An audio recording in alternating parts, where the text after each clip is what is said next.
దేవుని యొక్కయు ప్రభు అయిన క్రీస్తు యేసు యొక్కయు దాసుడైన యాకోబు అన్య దేశముల యందు చెదిరియున్న 12 గోత్రముల వారికి శుభమని చెప్పి వ్రాయినది. నా సహోదరులారా, మీ విశ్వాసమునకు కలుగు పరీక్ష ఓర్పును పుట్టించునని ఎరిగి మీరు నానా విధములైన శోధనలో పడినప్పుడు అది మహానందమని ఎంచుకొనిడి. మీరు సంపూర్ణులను అనునాంగులను ఏ విషయంలోనైనను కొదువులేని వారునై ఉండునట్లు ఓర్పు తన క్రియను కొనసాగింపనీయుడి. ఓర్పు ఏం చేయాలంట? తన క్రియను కొనసాగించాలి. మీలో ఎవరికైనాను జ్ఞానము కొదువుగా ఉన్న ఎడల అతడు దేవుణ్ణి అడగవలెను, అప్పుడది అతనికి అనుగ్రహింపబడును.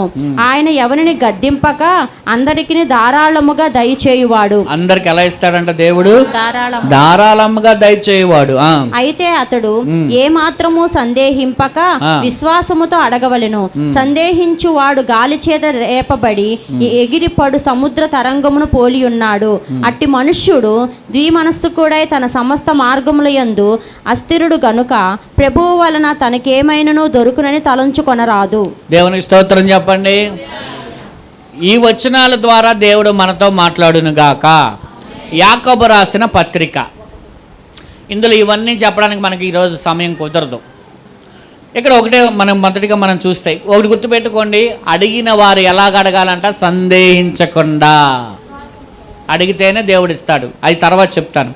ఈరోజు చూడండి, ఒక మాట మనం నేర్చుకుందాం. ఇందులో ఏం మాట మనం నేర్చుకుందాం అంటే, నా సహోదరులారా, మీ విశ్వాసమునకు కలుగు పరీక్ష ఓర్పుని పుట్టించునని ఎరిగి మీరు నానా విధమైన శోధనలో పడినప్పుడు అది మహదానందంగా ఎంచుకోవాలి. ఇక్కడ 3 మాటలు ఉన్నాయి. 1 శోధన, 2 పరీక్ష, 3 ఆనందం. చెప్పండి. శోధన, పరీక్ష, ఆనందం. విశ్వాసానికి 4 మాటలు ఇందులో ఉన్నాయి ఈ వాక్యంలో. చెప్పండి, ఎన్ని మాటలు ఉన్నాయి? అందరు చెప్పండి. విశ్వాసము, పరీక్ష, శోధన, ఆనందం. ఈ ఓర్పు ఉన్నాయి, కానీ ఈ ముందు ముఖ్యమైనవి. ఇందులో శోధన అనే మాట గురించి ఈరోజు మనం నేర్చుకుందాం. తర్వాత అవకాశం ఉంటే పరీక్ష.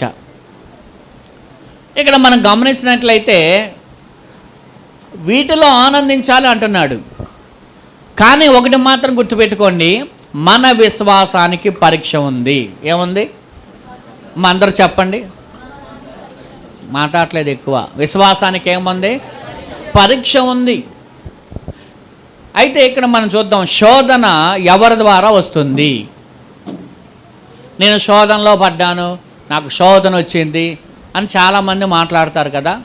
మాట్లాడతారు లేదా? శోధన దేవుడు పెడతాడా, సాతాను పెడతాడా? చెప్పాలి. శోధన మామూలుగా 2 రకాలుగా మనం చూస్తే, ఒకటి సాతాను శోధిస్తాడు, రెండవది దేవుడు పరిశోధిస్తాడు. చెప్పండి. రెండో దేవుడు పరిశోధిస్తాడు లేదా పరీక్షిస్తాడు. దానికి రెఫరెన్స్ ఎక్కడుందో చెప్పనా? ఆదికాండము 22వ అధ్యాయం 1వ వచనం. ఆదికాండము 22వ అధ్యాయం 1వ వచనం. ఆ సంగతులు జరిగిన తర్వాత దేవుడు అబ్రహామును పరిశోధించెను. ఏం చేశాడంట అమ్మా? మా అందరు తలపైకెత్తండి. అబ్రహామును దేవుడు ఏం చేయాలనుకుంటున్నాడు?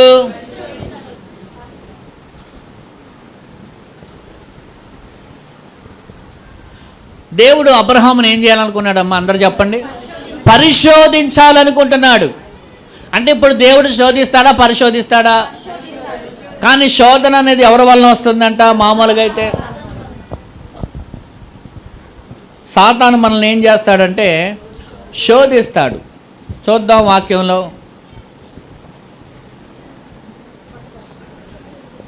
కింద చూడండి, 12వ వచనము.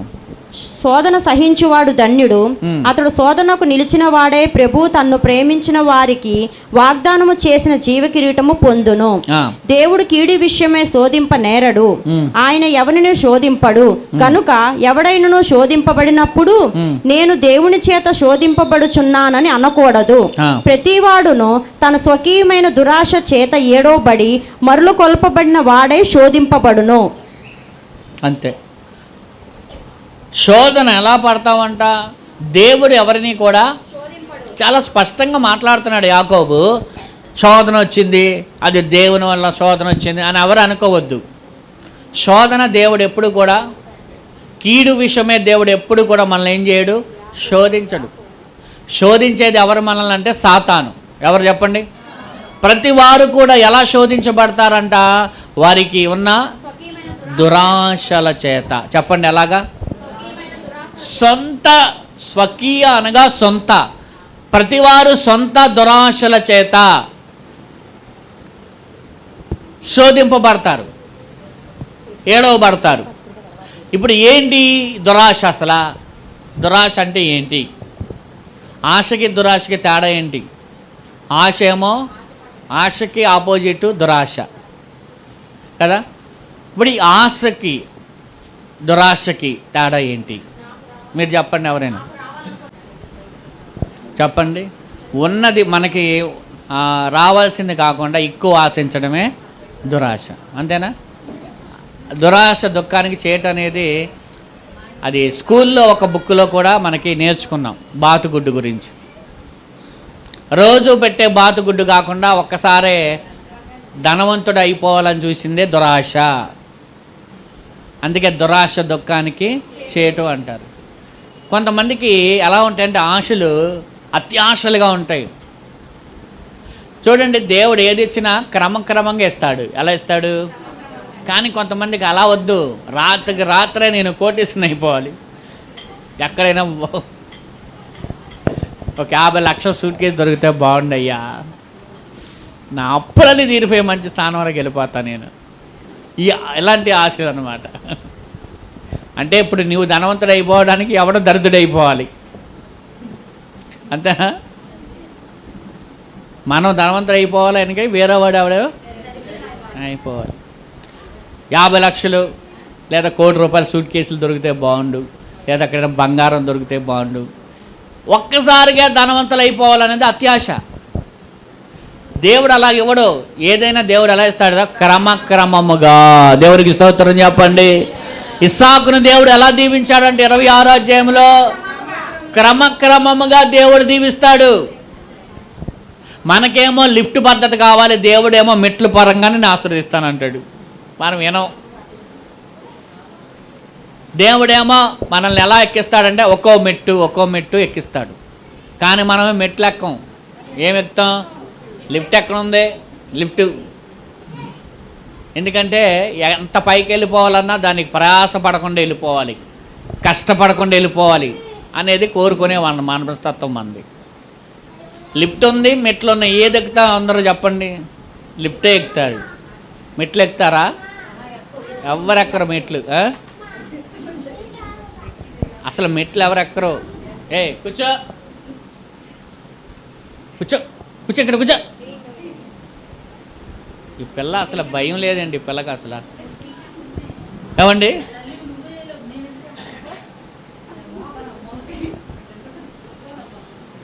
కూర్చో.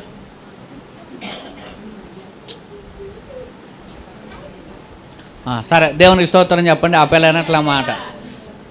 దేవుడు ఎప్పుడు కూడా మనల్ని ఎట్లా ఆశీర్వదిస్తాడంటే చెప్పండి, క్రమక్రమంగా. కానీ అత్యాశ దురాశ ఏంటంటే ఒక్కసారిగా ఎదిగిపోవాలి, ఒక్కసారిగా మనం పైకి వచ్చేయాలి, ఒక్కసారిగా మనం అన్నీ ఇదైపోవాలి. చాలామంది అలాగే ఏం చేస్తారో తెలుసా? దేవుడిచ్చిన వాటితో తృప్తి పడకుండా వారు చాలా ప్రయత్నాలు చేసి, చాలా ప్లాన్లు వేసి ఉన్నవి కూడా పోగొట్టుకొని రోడ్డు మీదకి వచ్చిన వాళ్ళు బోల్డ్ మంది ఉన్నారు. అందుకే ఎప్పుడు కూడా మనం అత్యాశకి పోకూడదు. అందుకే ఇక్కడ చూడండి, దురాశ చేత వారు ఏమవుతున్నారు? శోధించబడుతున్నారు అని రాయబడి ఉంది ఇక్కడ. ఎలాగంట చెప్పండి అందరూ కూడా? దురాశ. ఆశ వేరు, దురాశ వేరు. ఆశ ఉండడం మంచిదే. దేవుడు నన్ను దీవించాలి, ఆశ. దేవుడు నాకు ఆత్మీయ వరములు ఇవ్వాలి, ఆశ. చక్కగా దేవుని సన్నిధిలో నేను ఎదగాలి. మోషే అంటున్నాడు, అయ్యా నీ ముఖ దర్శనం నేను చూడాలయ్యా. కోరవ కుమారులు అంటున్నారు ఏమని? అయ్యా నీ సన్నిధిలో నేను ఎప్పుడు కనబడాలి, నీ సన్నిధికి నేను రావాలి త్వరగా. దుప్పు నీటి వాగుల కొరకు ఆశపడినట్లు నా ప్రాణం నీ కొరకు ఆశపడుతుంది అంటున్నాడు. ఇవి ఆశలు, మంచి ఆశలు. కానీ దురాశ ఏంటంటే మనల్ని ఈడుస్తుందంట. కొంతమందికి ఎలాగైనా సంపాదించాలి, డబ్బులు సంపాదించాలని ఎలా తిరుగుతున్నారంటే మోసాలు లేదా అడ్డదారుల్లో అలాగా రకరకాల అక్రమాల ద్వారాగా వాళ్ళు ప్రయాణించి వాళ్ళు నష్టపోయి మోసపోయి వాళ్ళే మోసపోయి చాలామంది రోడ్ల మీద వచ్చేసిన వాళ్ళు ఉన్నారు. చాలామంది ఆత్మహత్యలు చేసుకున్న వాళ్ళు ఉన్నారు. అందుకే ఎప్పుడు కూడా గుర్తుపెట్టుకోండి దేవుని ప్రజలారా, దేవుడు మనల్ని ఎలా ఆశీర్వదిస్తాడంటే చెప్పండి, క్రమముగా. చెప్పండి ఎలాగా? దురాశల ద్వారా కాదు. అందుకే కిందకు వస్తే అంటున్నాడు యాకోబు, అంటాడు కిందకు వస్తే 17 వచనం అనుకుంటా చూడండి, 16 నుంచి. నా ప్రియ సహోదరులారా మోసపోకుడి, శ్రేష్టమైన ప్రతి ఈవియు సంపూర్ణమైన ప్రతి వరమును పరసంబంధమైనదై జ్యోతిర్మయుడుకు తండ్రి యొద్ద నుండి వచ్చును. ఏ ఆశీర్వాదమైనా, ఏ ఈవైనా, ఏ వరమైనా ఎక్కడి నుంచి వస్తుందంట? అంటే దేవుని దగ్గర నుంచి రావాలిగా. కానీ దేవుడి దగ్గర నుంచి వచ్చేదాకా కాకుండా చాలామంది ఏం చేస్తున్నారు? అడ్డదారులు అలాగా, మోసాల ద్వారాగా. అందుకే ధనాపేక్ష సమస్త కీడులకు మూలం అంటుంది. ధనము సంపాదించుకోవడం తప్పు కాదు, కానీ ఎలాగైనా ధనమును సంపాదించాలనే ఆపేక్ష, కోరిక మనల్ని అడ్డదారులు కూడా నడిపించడానికి కారణమవుతుంది. నిజాయితీగా బ్రతికేవారు ఉన్నారు, అడ్డదారుల ద్వారా సంపాదించే వాళ్ళు ఉన్నారు. ఈ లోకం అంటది నువ్వు ఎలా సంపాదించావో కాదు, ఎంత సంపాదించావో కావాలి అంటది. అంతేనా? ఈ లోకంలో నువ్వు ఎలాగా, అది స్మగ్లింగ్ చేసావా, ఎవరైనా మోసం చేసావా, ఎవరైనా అడ్డదారుల గుండా అక్రమంగా సంపాదించావా అనేది చూడదు. నువ్వు ఎంత సంపాదించావు, అబ్బా వీళ్ళు బాగా సంపాదించారురా, వీళ్ళు బాగా ఉన్న వాళ్ళు అయిపోయారురా, వీళ్ళ దగ్గర మనం, వాళ్ళు ఎలా సంపాదించినా వీళ్ళకి అనవసరం, వాళ్ళు సంపాదించారా లేదా అనేది ముఖ్యం. కానీ దేవుడు అలా చూడ్డు. దేవుడికి నువ్వు ఎంత సంపాదించావో కాదు, అది నీతిగా యథార్థంగా నువ్వు సంపాదించావా లేదా అనేదే ప్రభు చూస్తాడు. దేవునికి స్తోత్రం. అందుకే వాక్యం ఏమంటుంది? భక్తిహీను యొక్క ధన సమృద్ధి కంటే నీతిమంతుడి యొక్క కొంచెమైనను అది దేవుని ఎదుట ఎంతో చెప్పండి శ్రేష్టమైనది అన్నాడు ఆయన. దేవునికి మహిమ కలుగును గాక. అక్రమంగా సంపాదించే 1,00,000 రూపాయల కంటే నిజాయితీగా సంపాదించే 100 రూపాయలకి దేవుని దగ్గర విలువ ఉంది. ఏముంది? దేనికి విలువ ఉంది? అక్రమంగా సంపాదించే 1,00,000 రూపాయల కంటే నీతిగా కష్టపడి పనిచేసిన 100 రూపాయల దగ్గరే విలువ ఉంది దేవునికి. దేవునికి స్తోత్రం కలుగును గాక. ఎవరైనా తినేది అన్నమే. 1,00,000 రూపాయలు తినేది అన్నమే, 100 రూపాయలు తినేది అన్నమే. అంతేనా కాదా? ఎవరైనా పడుకునేదే, కాకపోతే వసతులు మారుతాయి, అంతమించి ఏముండదు. దేవునికి స్తోత్రం కలుగును గాక. ఆలోచన చేయండి ప్రియ దేవుని ప్రజలారా, శోధన ఎవరి వల్ల వస్తుందంట? చెప్పండి గట్టిగా. దేవుడు శోధిస్తాడా? ఏం చేస్తాడు దేవుడు? పరిశోధిస్తాడు, పరీక్షిస్తాడు దేవుడు. కానీ సాతాను ఏం చేస్తాడు? శోధిస్తాడు. ఎలా శోధిస్తాడు? దురాశల చేత. మనం కనుక ఆ దురాశలు ఇరుక్కున్నా అయిపోయామే. అందుకే మన దురాశలకి దూరంగా ఉండాలని చెప్పి వాక్యం మాట్లాడుతుంది. అయితే ఈరోజు శోధించిన విధము, ఎవరిని శోధించారో ఆ శోధన ఒక ఉదాహరణ మనం నేర్చుకుందాం. మొదటికి ఎవరినంటే మత్తయి సువార్త 4వ అధ్యాయము 1 నుంచి 11 వచనాలు. మొదటగా అప్పుడు సాతాను యేసు ప్రభువుని శోధించిన సందర్భం. అప్పుడు యేసు అపవాది చేత శోధింపబడుటకు ఆత్మ వలన అరణ్యము కొనిపోబడెను. 40 దినములు 40 రాత్రులు మీదకి ఆయన తోడుకొని పోయి ఈ లోకరాజ్యములన్నిటినీ వాటి మహిమను ఆయనకు చూపి, నీవు సాగిలపడి నాకు నమస్కారము చేసిన ఎడల వీటినన్నిటినీ నీకిచ్చేదనని ఆయనతో చెప్పగా, యేసు వానితో, సాతానా పొమ్ము, ప్రభు అయిన నీ దేవునికి మొక్కి ఆయనను మాత్రము సేవింపవలను అని వ్రాయబడి ఉన్నదనెను. అంతటా అపవాది ఆయన విడిచిపోగా, ఇదిగో దేవదూతలు వచ్చి ఆయనకు పరిచర్య చేసిరి. దేవునికి స్తోత్రం చెప్పండి. అందరు గట్టిగా దేవునికి స్తోత్రం చెప్పండి. ఇక్కడ యేసు ప్రభు వారిని సాతాను శోధించిన వైనం. ప్రభువునే శోధించాడంటే మనల్ని శోధించడా సాతాను? ఇక్కడ మనం నేర్చుకోవాల్సిన పాఠం ఏంటో తెలుసా? ప్రభువునే శోధించిన సాతాను మనల్ని కూడా శోధిస్తాడు. ఎవరిని శోధిస్తాడు చెప్పండి? మిమ్మల్ని శోధిస్తాడా? నన్ను శోధిస్తాడా శోధియడా? అందరిని శోధిస్తాడు. ఎందుకని? యేసు ప్రభువునే శోధించిన వాడు మనల్ని శోధించడంటే మనం ఎలా నమ్ముతాం? కాబట్టి ఇక్కడ యేసు ప్రభువాన్ని శోధిస్తున్న సాతాను. అయితే ఎన్ని రకాలుగా శోధించాడంటే 3 రకాలుగా అనేది మనకు తెలుసు. ఎన్ని రకాలుగా శోధించాడు? 3 రకాలుగా శోధించాడు. మొదటిగా మనం చూస్తే 4వ అధ్యాయం 3-4 వచనాలు ఏమనుంది? ఆ శోధకుడు ఆయన వద్దకు వచ్చి ఏం చేశాడంట? నీవు దేవుని కుమారుడు అయితే ఈ రాళ్ళు రొట్టెలగునట్లు ఆజ్ఞాపించమనెను. చూడండి, రాళ్లను రొట్టెలుగా మార్చమన్నాడు. మొదటి శోధన, రాళ్లను రొట్టెలుగా మార్చు. ఇది దేనికి సాదృశ్యంగా ఉందంటే శరీర ఆశ. ఏం ఆశ? ఎందుకని? ఆకలి కొని ఉన్నాడు కదా యేసు ప్రభువారు. 40 రోజులు ఎలా ఉన్నాడు? ఫాస్టింగ్లో ఉన్నాడు, ఆకలి కొని ఉన్నాడు. అందుకని మొదటి ఇది శోధన ఎలాంటిదంటే శరీర ఆశ అనే శోధన. ఏమని చెప్తున్నాడు? ఆకలి ద్వారా నువ్వు ఈ రాళ్ళను రొట్టెలుగా చేసుకొని తిన అంటున్నాడు. ఇక్కడ మొదటిగా మనం చూస్తే సాతాను ఏం ప్రయత్నం చేస్తున్నాడు యేసు ప్రభువు అని అంటే, ఇక్కడ మనం 2 విషయాలు మనం గమనించవచ్చు. ఆకలి ద్వారా దేవుని చిత్తాన్ని విడిచిపెట్టడం. ఆకలి ద్వారాగా దేవుని చిత్తాన్ని విడిచిపెట్టడం. చూడండి, ఆకలి కోసం చాలామంది భోజనము కోసం అంట దేవుని చిత్తాన్ని విడిచిపెట్టే, నీకు ఆకలిగా ఈ రాళ్ళ రొట్టెలుగా చేసుకొని తినేయి. ఈరోజు ఫాస్టింగ్లో ఉన్న వాళ్ళకి నేను చెప్తున్న మాట, ఇప్పుడే మీకు ఎక్కువగా ఆకలేసిద్ది, ఎక్కువగా మీకు వాసనలు ఎక్కువగా వస్తాయి, గుర్తుపెట్టుకోండి. నిజం. మామూలుగా అయితే ఆకలి ఇట్లేదులే నేను తర్వాత తింటా అని అంటారు అందరూ. కానీ ఫాస్టింగ్లోకి వచ్చేసరికి ఆకలి ముందు వాళ్ళకి వేసిద్ది. సాతాను శోధించడం అనేది మొదలు పెడతాడు, గుర్తుపెట్టుకోండి. అర్థమైందా? మామూలుగా అనుకోండి, చికెన్ వాసన వచ్చింది పక్కన మామూలుగా వందలే. కానీ ఫాస్టింగ్లో ఉన్న వాళ్ళకి ఆ వాసన వచ్చింది అనుకోండి, ఇక ఆకలి, తినేయాలని ఆకలి. అది ఎలా వచ్చిందో తెలుసా? సాతాను శోధిస్తాడు. నిజంగా ఇక్కడ చూడండి, వాక్యంలో ఏముంది? రాళ్ళను రొట్టెలుగా చేసుకొని తినే అయ్యా నీకు ఆకలేస్తుందిగా అని శరీర ఆశ ద్వారాగా సాతాను శోధిస్తున్నాడు. ఇక్కడ ఒకటి ఏమంటున్నాడు? ఆకలి ద్వారా దేవుని చిత్తాన్ని పక్కన పెట్టేసేయి. ఇప్పుడు యేసు ప్రభువారు దేని మీదకి వచ్చాడు? ఏం పని మీద వచ్చాడు? ఆయన తండ్రి చిత్తాన్ని నెరవేర్చడానికి వచ్చాడు. ఆ పని మీద ఉన్నాడు ఆయన. కానీ ఇక్కడ సాతాను వచ్చి ఏమంటుంది? ఆ పనిని పక్కన పెట్టేసేయి, ముందు ఆకలేస్తుంది, నువ్వు రొట్టెలుగా చేసుకుని తినేసేయి రాళ్ళని అంటున్నాడు. చూడండి, చాలామందికి ఈ విధానంలో సాతాను శోధన తెలియదు. ముందు శరీర సంబంధమైన దాన్ని తీర్చుకోవాలని ఆశ. ఇలాగే ఏసావు భ్రష్టుడు అయిపోయాడు కదా, దేవుడిచ్చిన జ్యేష్ఠత్వం హక్కును వదులుకున్నాడు. దేనికోసం? చిక్కుడు గింజల కూర కోసం. కొన్ని చికెన్ అయినా కాదు, అది మటన్ అయినా కాదు, ఓన్లీ చిక్కుడు గింజల కూర అంట.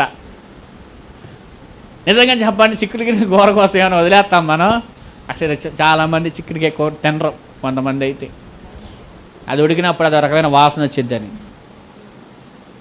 అవునా కాదా? సరే, మటనో దేనికోసమో పాపం ఏసావు కక్కుర్తి పడ్డాడు, పోనీ దేనికోసం అనుకుంటే అది కూడా కాదు. ఇది చిక్కుడుకాయ కూర అంట. వెంకటాపురంలో బోర్డు చిక్కుడుకాయలు ఉంటాయి. దేవుని స్తోత్రం చెప్పండి అందరూ కూడా. చూడండి, చిన్న కూర కోసం ఏం చేశాడు? దేవుడిచ్చిన శ్రేష్టమైనది, దేవుడిచ్చే ఆత్మీయమైన శ్రేష్టమైన వాటిని దేనికోసం వదిలేస్తున్నారంటే శరీర సంబంధమైన కోరికల ద్వారా. చాలామంది వదులుకుంటున్న వైనం కనబడుతుంది ఇక్కడ. చూడండి, ఆ కూర కోసము దేవుడిచ్చిన శ్రేష్టమైన హక్కు, దానికోసం చెప్పా, జ్యేష్ఠుడికి చాలా ప్రాధాన్యతలు దేవుడిచ్చాడు. అందుకే అతను ఏమైపోయాడంట? భ్రష్టుడు. చాలామంది భ్రష్టులు అయిపోతున్నారు. ఎందుకు భ్రష్టులు అయిపోతున్నారు? ఎవరు భ్రష్టులు అయిపోతున్నారంటే ఈ శరీర సంబంధమైన వాటి కోసము ఆత్మ సంబంధమైన వాటిని వదులుకున్న వారు బైబిల్లో ఏమని చెప్పబడుతుందంటే వారు భ్రష్టులైపోతున్నారు అని చెప్తున్నాడు. ఆత్మ సంబంధమైనవి విలువైనవా, శరీర సంబంధమైన విలువైనవా? ఆత్మ సంబంధమైన నిలిచి ఉంటాయా, శరీర సంబంధమైన నిలిచి ఉంటాయా? అంతే కదా. కానీ చాలామంది శరీర సంబంధమైన వాటి కోసం ఆత్మ సంబంధమైన వాటిని వదులుకోవడానికి ఇష్టపడుతున్నారు యేసేవులాగా. అప్పుడు దేవుడు వాళ్ళని ఏమంటున్నాడు తెలుసా? భ్రష్టులు. చెప్పండి, ఏమంటున్నాడు? నన్ను అనమాకండి, నేను కాదు, దేవుడు అన్నాడు. భ్రష్టులు అయిపోతున్నారంట చాలామంది. ఇక్కడ కూడా యేసు ప్రభువుని అలాగే చేయాలని సాతాను శోధిస్తున్నాడు. దేవుని చిత్తాన్ని పక్కన పెట్టేసి ఇదిగో ముందు రాళ్ళను రొట్టెలుగా చేసుకో, అది ముఖ్యం. రెండవది ఏం చెప్తున్నాడంటే అక్కడే దేవుని సమయాన్ని కాకుండా తన అవసరాన్ని చూసుకో ముందు అంటున్నాడు. ముందు అసలు నువ్వు నీకు ఆకలి అవుతుంది, ముందు అసలు దేవుడి తర్వాత నువ్వు వచ్చిన పని తర్వాత ముందు ఏం చేయాలి? నువ్వు అమ్మ చూడండి అందరూ ఏం చేయాలి? ముందు ఇదిగో ఈ రాళ్ళని రొట్టెలుగా చేసుకొని తినేసేయి ముందు, ఇది ముఖ్యం. దేవుని సమయం అనేది తర్వాత. సాతాను ఏమంటాడు తెలుసా? ముందు దేవుని సమయం వద్దు, ముందు నీ సమయం చూసుకో, నీ పని ముఖ్యం, ముందు దేవుని పని తర్వాత. అదే చెప్తున్నాడు ఇక్కడ. దేవుని సమయాన్ని పక్కన పెట్టేసి మన సమయాన్ని ముందుగా చేసుకునేలాగా చేస్తాడు సాతాను, గుర్తుపెట్టుకోండి. అది శోధన. మొదట వాక్యం ఏం చెప్తుంది? మొదట దేవుడు ప్రాధాన్యత మనకి, దేవుని సమయాన్ని ప్రాధాన్యత మనకి. అవునా కాదా? చాలామంది అలా ఉండరు. దేవుని సమయానికి దేవుని ప్రాధాన్యత ఎవరు? ముందు వాళ్ళ పనులకు ముఖ్యంగా సమయం ఇచ్చుకుంటున్నారు. ఇక్కడ అదే చెప్తున్నారు. దేవుని సమయం ఎంత, మన సమయం ఎంత? దేవుని సమయం ఎంత? 2 గంటలు. మన సమయం ఎంత ఆ రోజులో? చెప్పండి ఎంత? కానీ ఆ సమయం కూడా మన సమయంగానే వాడుకుంటున్నారుగా. ఇదే సాతాను అలాగే శోధిస్తూ ఉంటాడు. చూడండి, 2 విషయాలు చెప్పాను అందులో. ఒకటి, ఆకలి ద్వారా దేవుని చిత్తాన్ని పక్కన పెట్టేసి అంటున్నాడు. రెండవదిగా దేవుని సమయాన్ని కాకుండా తన అవసరాన్ని ముందుగా చూసుకోమంటున్నాడు. ఏంటి అవసరం? ఆకలి ఉన్నాడు కాబట్టి కడుపు నిండిపోవడం అవసరం, అది చూసుకో ముందు, దేవుని సమయం తర్వాత.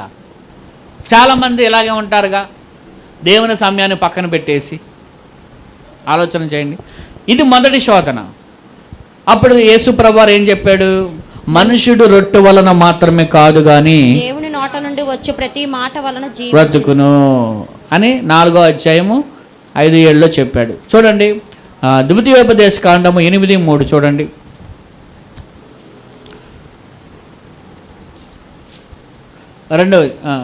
ద్వితీయోపదేశ కాండము 8:3 చదవండి.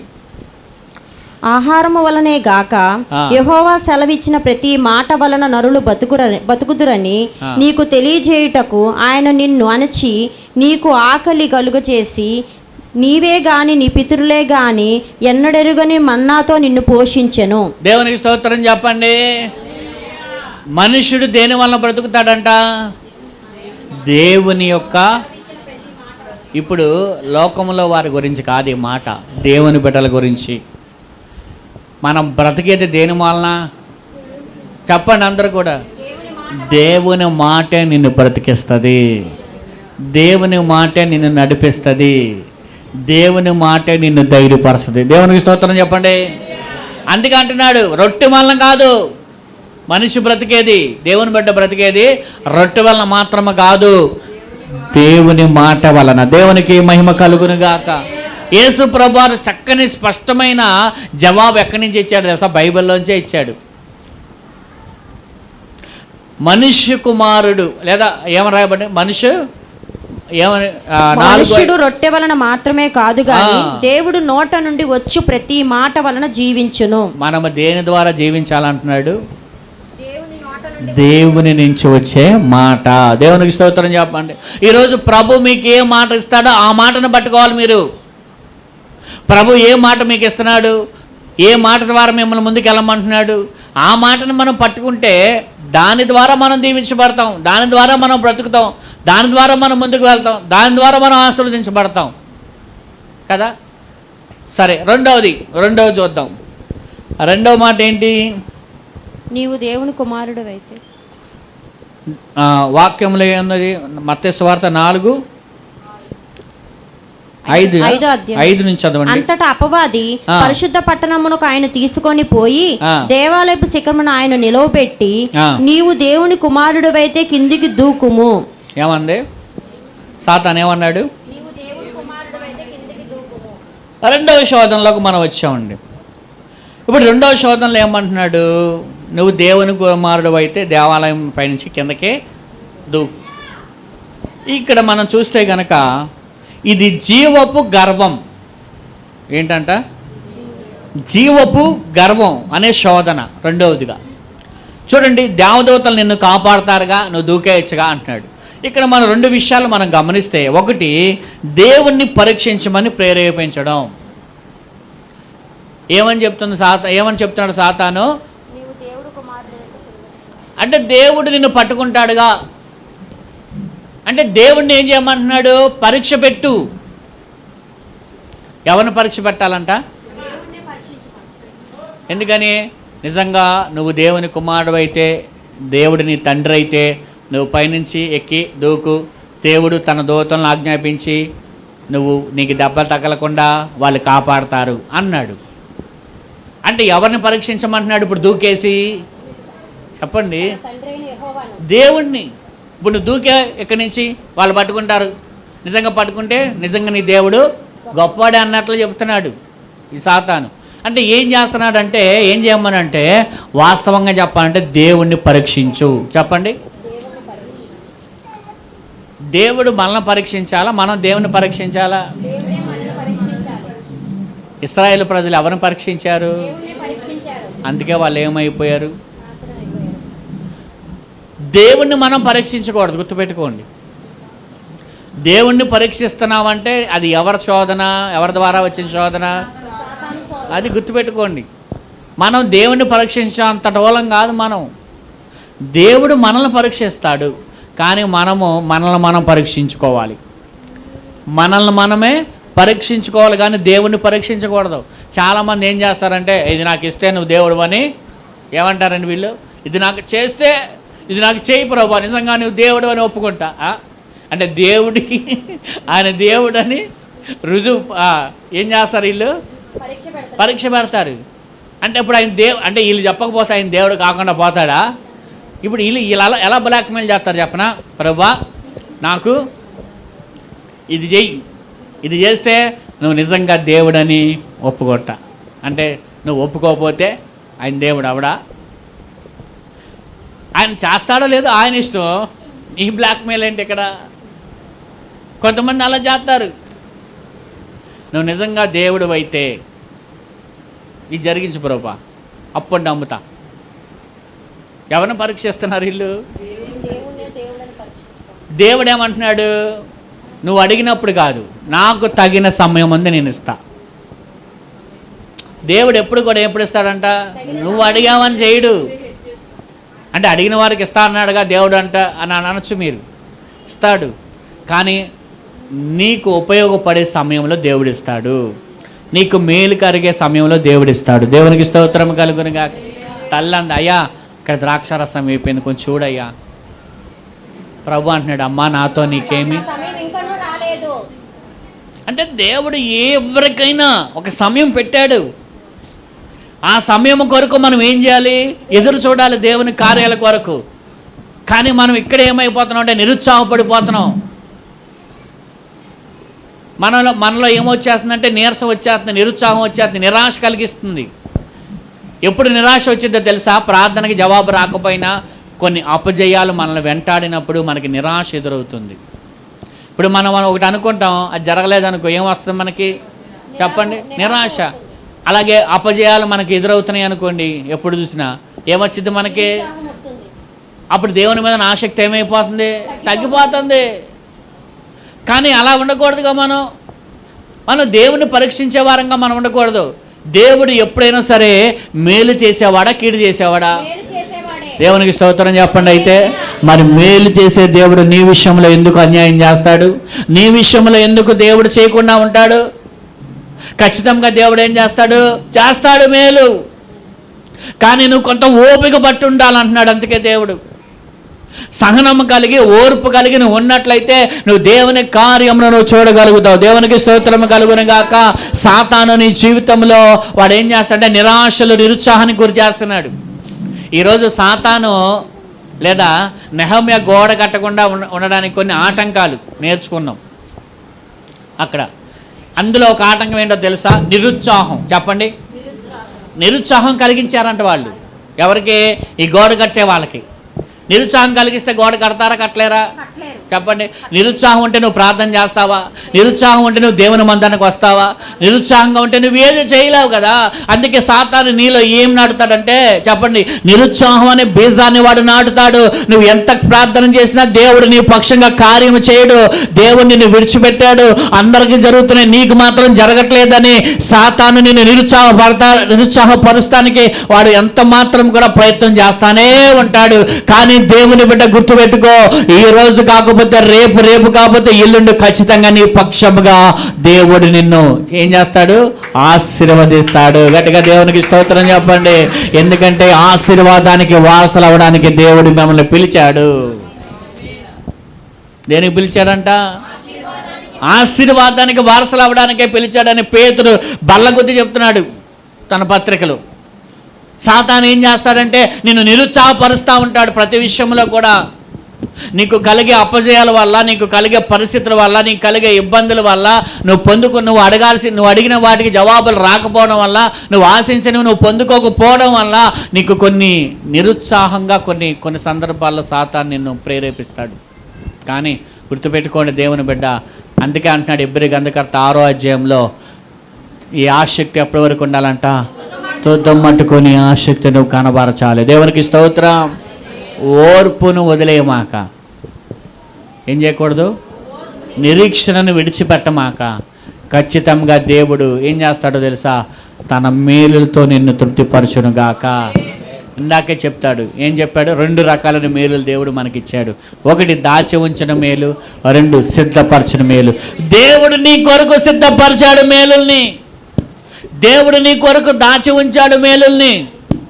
అందుకే కీర్తనలో రాయబడి ఉంది, తన ప్రియులు నిద్రిస్తుండగా ఆయన వారికి ఇచ్చేస్తున్నాడు అని రాయబడి ఉంది. దేవునికి స్తోత్రం కలుగును గాక. ఎప్పుడు ఇస్తున్నాడంట? నిద్రపోతున్నప్పుడు ఇస్తాడు. దేవుడు నీకు ఇవ్వాలనుకుంటే ఎప్పుడైనా ఇస్తాడు. ఒకటి మాత్రం గుర్తుపెట్టుకోండి, తల్లిదండ్రులు బిడ్డలకి దాచించింది వేరే వాళ్ళకి ఇస్తాడా? పోనీ వీళ్ళకోకుండా మాంతాడా?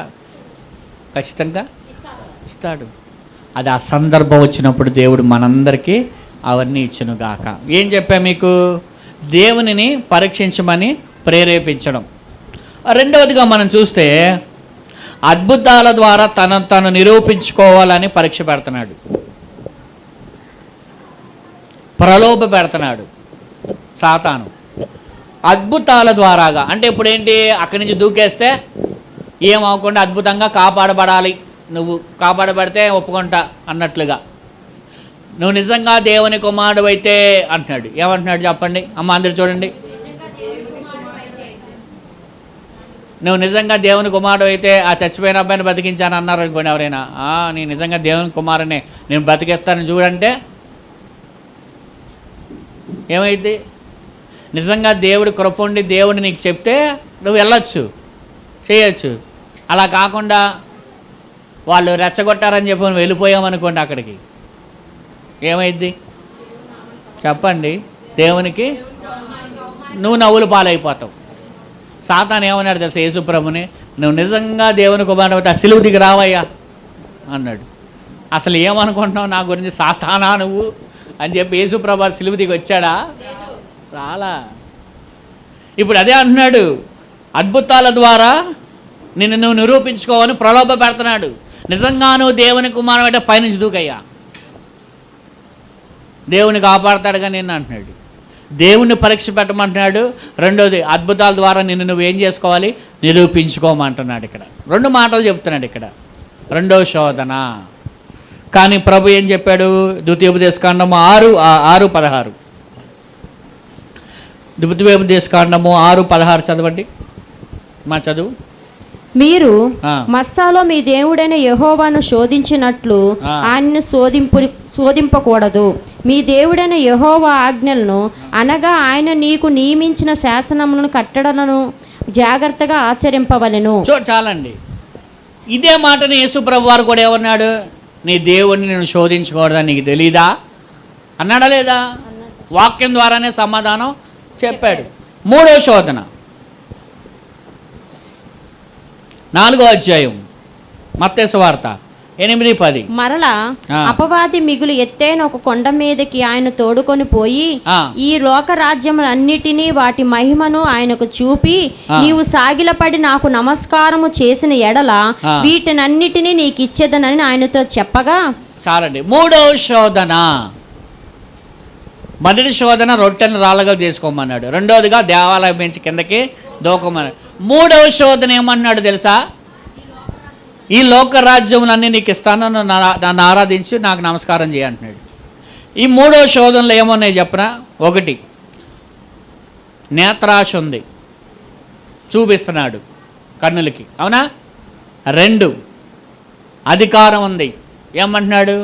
రాజ్యం అంతా నీకు ఇస్తాను. 3వది మహిమ లేదా కీర్తి. 3 ఉన్నాయి ఇందులో. 3వ రకమైన శోధనలో యేసుప్రభువుని శోధించిన దాంట్లో 1 నేత్రాశ ఉంది, చెప్పండి. 2 అధికారం ఆశ. 3 చెప్పండి కీర్తి. నేను అదే చెప్పా మీకు అంతకుముందు. మహిళ, మణి, మహిమ. సాతాను ఒక మనిషిని శోధించే ప్రక్రియ చెప్పనా? మహిళ, మణి, మహిమ, కీర్తి, అధికారం, ఇంకోటి ఏంటి? పాపం. అంతేనా? మహిళ అంటే ఏంటి? నేత్రాశ, అవునా కాదా? ఈ 3 మనిషిని సాతాను శోధిస్తాడంట. ఈ 3 మనిషి పడిపోతాడు ఏదో దాంట్లో. ఒకళ్ళు డబ్బుల విషయంలో పడిపోతారు, ఒకళ్ళు అమ్మాయిల విషయంలో, అబ్బాయిల విషయంలో పడిపోతారు, ఇంకొకరు కీర్తి, పేరు ప్రఖ్యాతలు కావాలి వాళ్ళకి, అధికారం కావాలి వాళ్ళకి. ఈ 3 విషయాల్లోనే ఏ మనిషి అయినా పడిపోతాడంట. అందుకే ఈ 3 తీసుకొచ్చాడు లాస్ట్లో. అందుకే పైకి తీసుకెళ్ళాలంటున్నాడు. ఇగో నాకు గనక నమస్కారం చేస్తే ఈ లోకరాజ్యం అంతా, అసలు దేవుని మాట ద్వారానే కదా సృష్టి అంతా సృష్టించబడింది, కానీ దేవునికే మళ్ళీ లోకాన్ని ఇస్తానంటున్నాడు. ఎందుకు నమస్కారం చేయమన్నాడు తెలుసా? చెప్పండి ఎవరైనా. యేసు ప్రభుని సాతాను ఎందుకు నమస్కారం చేయమన్నాడు?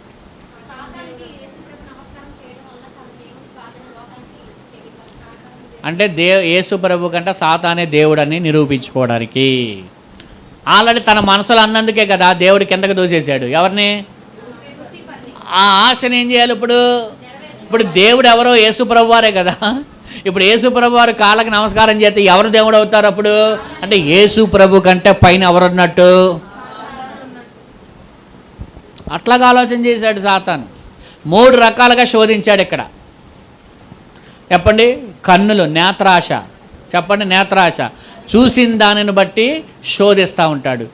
దావీదుని అలాగే శోధించాడు, ఆకారాన్ని అలాగే శోధించాడు, గెహజీని అలాగే శోధించాడు, సంసోన్ని అలాగే శోధించాడు. నేత్రాశ. ఇదంతా నేత్రాశ అంటే కంటి ద్వారా చూసినవన్నీ కూడా కావాలనుకోవడమే నేత్రాశ.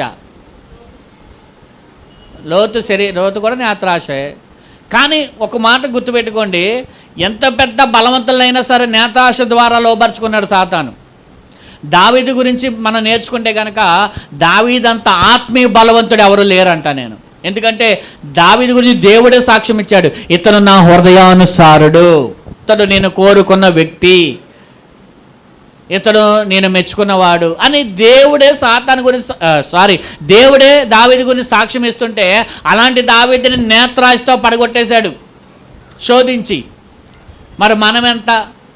అందుకే మనం జాగ్రత్తగా ఉండాలి. అందుకే ఈ దేహం అంతటికి కన్నే దీపం అంట, వెలుగంట. చాలా జాగ్రత్తగా ఉండాలి. అందుకే యేసుప్రభు అంటారు, ఒకవేళ నీ కన్ను నిన్ను అభ్యంతర పరిస్తే ఒక కన్ను తీసేసుకో. నువ్వు పరలోకం రాజ్యం వెళ్ళకుండా ఈ కన్ను నిన్ను ఆటంకపరిస్తే ఆ కన్ను నువ్వు తీసేసుకో. అంతకే యోబంటాడు, నా కంటితో నేను నిబంధన చేసుకున్నాను. దేంతో చేసుకున్నానంట? అందుకే చూడండి, ఈ కళ్ళే కదా, చూస్తేనే కదా ఆకర్షణ, చూడకపోతే ఏది లేదు. ఆలోచన చేయండి. 3 రకాలైన శోధనలు అక్కడ చెప్పాడు. సాతాను చెప్పింది, నమస్కరిస్తే నేను ఇచ్చేస్తాను అన్నాడు. మొదటిగా చూడండి, ఇప్పుడు సాతాను ఎలా శోధిస్తున్నాడో 2 విషయాలు చెప్తా ఈ శోధన బట్టి. ఒకటి, సిలువ మార్గం నుంచి తప్పించి సులభమైన మార్గంలో మహిమను పొందమని ప్రభువును ప్రేరేపించాడు. ఇప్పుడు యేసు ప్రభు వారు దేనికి వచ్చాడు? సిలువ మార్గం అంటే సిలువ ద్వారా మనల్ని రక్షించడానికి ప్రభు వచ్చాడు. దాని ద్వారా ఆయనకి కీర్తి ప్రత్యేకతలు వస్తాయి. కానీ సాతాను ఏం చేస్తాడంటే సిలువ మార్గం నుంచి తప్పించి సులభమైన మార్గంలో మహిమను పొందేలాగా ప్రేరేపించాడంట. అంటే ఇప్పుడు ఏమీ లేకుండా, ఇప్పుడు యేసు ప్రభు గారికి పేరు ప్రఖ్యాతలు రావాలంటే ఆ సిలువ ఎక్కవసరం లేదు, ఆ బాధలు పడేవసరం లేదు, ఏమి పడవసరం. ఏం చేయాలి? ఒక్క నమస్కారం, కాళ్ళకే ఒక నమస్కారం పెడితే చాలు. కానీ ప్రభు ఎన్ని శ్రమలు పడాలి, ఎన్ని ఇబ్బందులు పడాలి, ఆయన తన ప్రాణత్యాగం చేయాలి, రక్తం అంతా దారిపోయాలి. అది కదా ప్రభు వచ్చిన పని, అది కదా ప్రభు చేయవలసిన పని. కానీ ఆ సిలువ మార్గాన్ని పక్కన పెట్టేసి సులువైన మార్గంలో నువ్వు పేరు ప్రఖ్యాతలు పొందుకోమని కాళ్ళకి నమస్కారం పెట్టమని ప్రేరేపించాడు. ఇక్కడ శ్రమ లేకుండా ఏం లేదో తెలుసా? ఆశీర్వాదం లేదు. గుర్తుపెట్టుకోండి. సులభంగా మేలులు పొందుకోవాలని కష్టపడకుండా ఏం రావు? కష్టపడకుండా ఏం రాదండి, ఏది రాదు మనం కష్టపడకుండా. చాలామందికి కష్టపడకుండా వచ్చేయాలన్నీ, శ్రమ పడకుండా వచ్చేయాలన్నీ, ప్రయాసపడకుండా వచ్చేయాలి. ఇవన్నీ కూడా ఎవరి శోధన ఇదంతా తెలుసా? సాతాను శోధన. నువ్వు ఏం చేయొద్దు, నా కాళ్ళకు మొక్కు, ఈ లోకం అంతా నీకు ఇస్తానన్నాడు. కానీ ఈ లోకాన్ని ప్రభు ఎలా సంపాదించుకున్నాడో తెలుసా? సిలువ మార్గం ద్వారా. దేవునికి స్తోత్రం చెప్పండి. ఎలా సంపాదించుకున్నాడు ప్రభు? సిలువ మార్గం ద్వారా. శ్రమల ద్వారానే పొందుకున్నాం ఏదైనా. సిలువ లేనిదే పునరుద్ధానం లేదు, శ్రమ లేనిదే ఆశీర్వాదం లేదు. ఒకవేళ దేవుని బిడ్డానికి శ్రమ అనేది లేకుండా నువ్వు దేవుని ఆశీర్వాదం పొందుకోవాలంటే నీ అంత అమాయకపు భక్తుడు ఇంకొకడు లేడు. వాస్తవంగా ఖచ్చితంగా సిలువ ఉండాలి, ఖచ్చితంగా శ్రమ ఉంది. కానీ సాతాను ఏం చేస్తున్నాడు? అయ్యేని వద్దులే, నీకు నా కాళ్ళకు నమస్కారం చేయి, ఈ లోకం అంతా నీకు ఇచ్చేస్తా అన్నాడా లేదా? ఏ కష్టం వద్దు, కష్టపడద్దు, కష్టం ఎందుకు నీకు, సులువుగా నువ్వు అంటే అడ్డదారులు, కష్టం వద్దు, మామూలుగా సంపాదించేసుకోవాలి మనం. సాతాను అలా ప్రేరేపిస్తాడు మనల్ని ఎప్పుడు కూడా. సమయం అయిపోయింది, నా మాటలను ముగింపులో ఉన్న. రెండవది ఏం చేస్తాడంటే దేవునికి మాత్రమే చెందవలసిన ఆరాధన సాతానుకి ఇవ్వమని కోరాడు. ఎవరికి నమస్కారం చేయమన్నాడు? కానీ ఎవరికి నమస్కారం చేయాలి? తండ్రికి కదా. దేవునికి చెందవలసిన ఆరాధన సాతానికి చెందేలాగా ప్రయత్నించాడు లేదా ప్రేరేపించాడు. ఈ 2 రకాలుగా ఆలోచన చేయండి. సాతాను ఎలా శోధిస్తాడో మీకు వివరిస్తున్నాను. ఈ శోధనల వల్ల దేవునికి చెందవలసిన మహిమ, దేవునికి చెందవలసిన ఆ ప్రాధాన్యత కొంతమంది ఎవరికి ఇస్తున్నారో తెలుసా? మనుషులకి ఇస్తున్నారు ఈ దినాల్లో. గుర్తుపెట్టుకోండి, ఎవరికి ఇస్తున్నారు? సౌలు రాజు అయిన తర్వాత ఎవరు రాజుగా చేశాడంటే ఆ బెన్యామీను గోత్రంలోనే, చిన్న గోత్రంలో, తక్కువ గోత్రంలో పుట్టినవాడిని అని అంటాడు. అయినా దేవుడు నేను రాజుగా నియమించాడంటే ఇప్పుడు దేవునికి కృతజ్ఞత కలిగి ఉండాలా? దేవుడిచ్చిన ప్రజలకి కృతజ్ఞత కలిగి ఉండాలా? దేవుని మాట పక్కన పెట్టేసి ఆ ప్రజలకు ప్రాధాన్యత ఇవ్వడం మొదలుపెట్టాడు సౌలు. ఆ ప్రజలు ఏది చెప్తే దాన్ని వినటానికి, అసలు నీకు అర్హత ఇచ్చిందే దేవుడు, నీకు ఆ పోస్ట్ ఇచ్చిందే దేవుడు, నేను నిలబెట్టిందే దేవుడు. ఆ దేవునిని మర్చిపోయి ఆ దేవునికి కాకుండా ఆ ప్రజల మాట విన్నాడు ఈ సౌలు. చాలామంది దినాల్లో దేవుడు ఆశీర్వదిస్తే ఆ దేవుని కాకుండా ఎవరికి ప్రాధాన్యత ఇస్తారు తెలుసా? మనుషులకి. మనుషుల్ని పొగుడుతూ ఉంటారు, మనుషుల్ని గొప్ప చేస్తూ ఉంటారు చాలామంది.